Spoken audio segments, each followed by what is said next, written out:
Wonderful. Now, please help me welcome up to the stage Bill Laboon of Web3 Foundation for a controversial topic, perhaps. DAOs, the good, the bad, and the ugly. I think we all have some opinions on this one. All right, thank you. Oh, I'm sorry, where's the clicker? Okay, yeah. No worries, thanks. All right. Hi, everyone. Actually, I don't even know if I need this. It's not a very big room. So my name is Bill Laboon from Web3 Foundation, right down the train tracks here in Zug, Switzerland.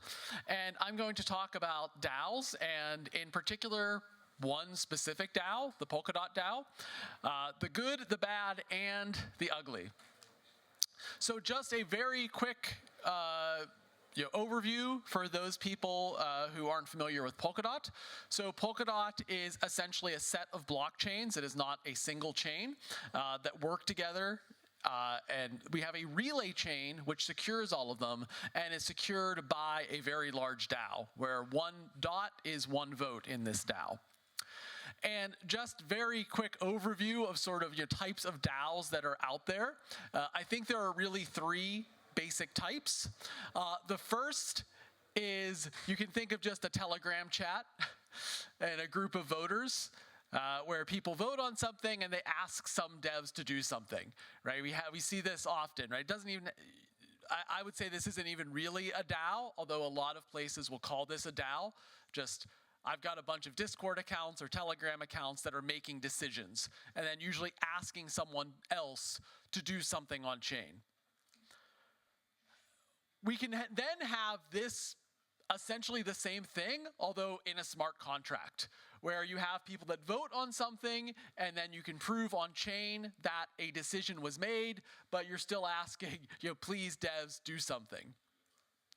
Then you have how it works in Polkadot, and I would say this is really how a DAO should work, is that when you are voting on something, you are not actually voting on some text, you are voting on a little program, right? You're voting to execute some code. So if the DAO passes something, then like here, setting the validator count to 1,000 or changing some other network parameter, it's automatically executed. There is no please devs do something. It's really autonomous as part of the DAO. So in Polkadot, we have everything controlled by this. Everything up to upgrading the software is controlled by the Polkadot DAO. Modifying the parameters, we have a very large treasury that's handled by the DAO. I don't really want to get into arguing on whether or not it is the world's largest DAO, but we certainly are very significantly sized with about, we've actually had over 2,000 decisions made by the DAO at this point, and we've got over $100 million in assets in the treasury. So all of that said, we have, I don't want it to sound like I was just saying like, wow, Polkadot is awesome, there's all this cool stuff. I do think it is a lot of cool stuff, but we have seen good, bad, and ugly things from that. And so I wanted to just go through some of the, just some of the details of what we've seen in this DAO, because we're really hitting all of the different angles, I think, of what DAOs do. One is technical upgrades. What's the validator count? What are particular parameters we should use? What code should we run for the next runtime upgrade? We have treasury decisions, which are often also done via DAOs. We have some money. This pot is actually filled constantly by a percentage of staking rewards, and we have to decide where to spend that DOT and other tokens. We also have social decisions that are sometimes made. Things like, all right, what should our position be in regards to interacting with some other chain? We have meta decisions about when you're setting up what we call a bounty, essentially asking someone to do something for the DAO. What should we expect from proposals? So we have a lot of different types of decisions that have been made with the DAO. And so the first thing that I would say when you are putting together your own DAO is that you should expect that in general, people are going to be rational actors, which does not seem like something that should be so surprising, but a lot of times people think and just assume that people are going to be generally good or generally act like you are as a developer of that DAO. And that really is not the case. People tend to do what is good for them. And so what we see is anytime that there is a chance that someone will be able to take some funds and not do a lot of work for it, then they will do that. If someone can take a lot of funds and do nothing in return because you don't have adequate checks and balances, they will do that. And so I would say if you're setting up a DAO, be very, very careful anytime that you are sending, anytime that your funds especially are being sent out, because people, especially not especially anonymous or pseudonymous actors, but we have seen actually real life people that have been KYC'd that have essentially taken the money and run. I always find that quite interesting that people would do it for a relatively small amount of money, but and ruin their reputations. But according to them, that is something rational. Similarly, though, don't expect everyone to be rational. A lot of people actually are trolls, and the larger your DAO gets, the more you will see this. And so we actually have quite a few trolls. It is sort of a troll-rich environment who will cause problems with anytime there's a vote on something. We see a lot of people do things essentially just to cause problems, right? Griefing attacks. And you have the normal things you would expect with like a rational attack. So for instance, very famously in our ecosystem at least, in order to make it look as though there was more support for something, we had account A send their DOT tokens to about 100 sub-accounts, and then at each of these accounts, vote with a very small amount of DOT and say, oh, wow, and then they could point, look how popular this is, everyone is voting for this, and then if you look on chain, right, then you can see this actually was just trying to drum up artificial support, grassroots support, make it look like it was more popular. That's rational. You also see people actually wasting a lot of money just to kill bounties they don't like, wasting their own money, their own fees, and then basically putting them in a dead space. It actually has no benefit to that user. It has some unbenefit, what's the word, opposite drawback, for people like me that are trying to make sure things work properly, and so we have to issue other governance referenda to fix it. But I'm actually quite amazed at the amount of pain people will put themselves through if they can cause more pain to others. So maybe that's rational in some other mechanism. Complexity is the enemy. This is something we have seen quite often in the Polkadot DAO. It's quite elaborate. Everything is handled via the DAO. And this causes voter fatigue, just in general, people having to look through all these kind of referenda. There can be 20, 30, I think the maximum we have seen was 76 referenda at a time, most of which have lots of different pages and pages of documentation and comments and what exactly they're looking for. And so this has caused a lot of problems in terms of turnout. People don't want to go through this, or when they do, especially if they're not being paid for it, or if they're a relatively small holder of DOT, then again, going back to rationality, dealing with all this extra complexity is not worth it. So make things as simple as possible.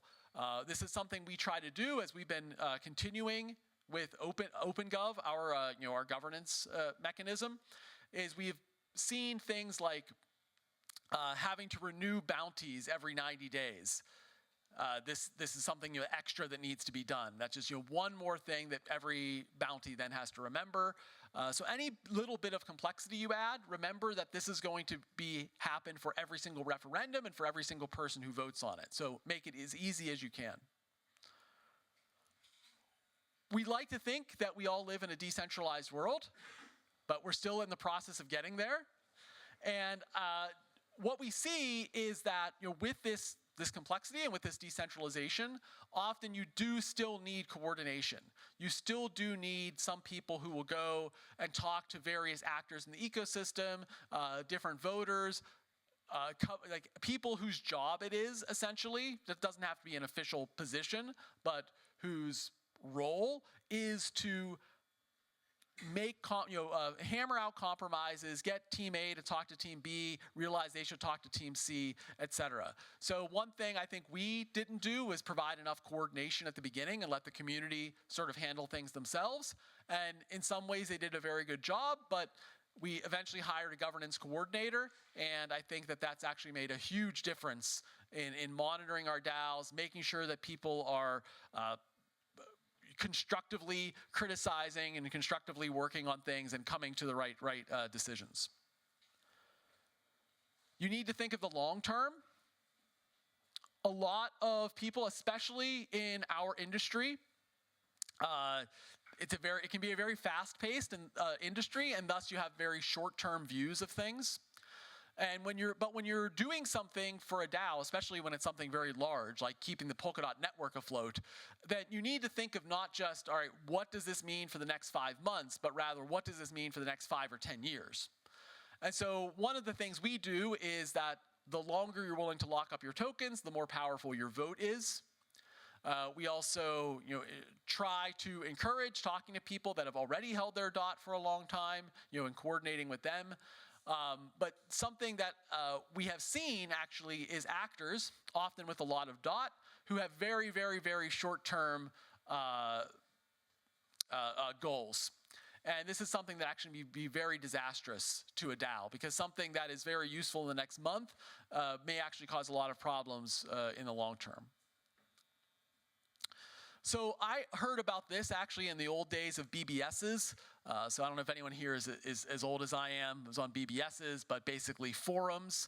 The 1,110-1 rule, right? So for essentially, for like everyone who's willing to be like an admin, right? There's 10 people maybe that will, like someone that's like really into governance. There may be like 10 people that vote, 100 people who actually read what's happening in the voting, and 1,000 people who just hear about it vaguely. One sentence that they read on Twitter from someone who may or may not like you.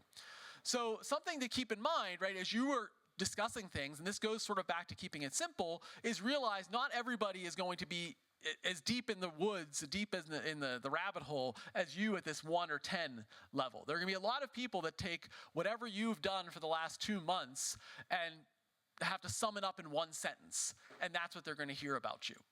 And so a lot of people that are in DAOs are not the ones that are talking in the chat every day. They're not making governance referenda every day. They're just sort of vaguely involved, and even more so, a lot of people hear about what you're doing, but in a very condensed format.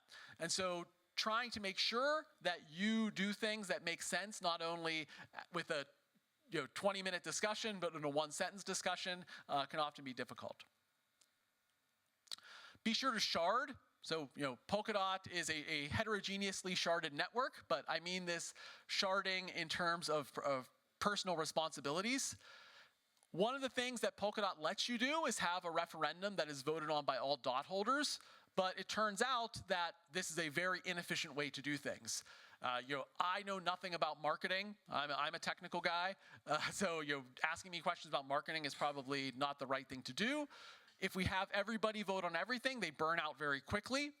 But if you have like small groups, right? We have for instance, a marketing team, an events team, we have a technical fellowship, et cetera, that focus on their particular niches, however you pronounce it, then it actually gets things done much more effectively. Realize decentralization and effectiveness are often opposed. Trying to do things, getting coordination among so many members of a DAO, not having one dictator who can say, all right, this is what we should do. Often this is a very effective way in the long run to get things done, but whenever there is an emergency, whenever something needs to be fixed quickly, oftentimes it's quite difficult. You don't have one person who's accountable. So trying to put together this accountability actually is a way of solving this a little bit, but you do need to realize decentralization often has these drawbacks of getting things done very quickly when there's an emergency. Democracy is messy. People's opinions and emotions often run high. And so dealing with this, trying to keep things calm, I don't know that any country has solved it. Switzerland comes close, but as you may tell from my accent, I'm an American, and there's a lot of messiness in American politics, so I don't know that we have also solved this. I think it's sort of human nature. But I do think trying to be a good role model, a good example of keeping things calm is very useful and necessary. This sort of goes with something I said before. It's an adversarial environment. You have trolls, you have people attacking you for personal gain or just for the lulz. So keep that in mind as you're designing your DAO. And even if you follow all of my guidelines, please expect chaos. There's going to be things that I forgot to mention that you're going to forget, that everyone's going to forget. It's a very complicated thing that we're doing here, making DAOs and trying to run things, but I do think it is the future. All right, so thank you very much. Again, my name is Bill Laboon from Web3 Foundation, and really appreciate having you here.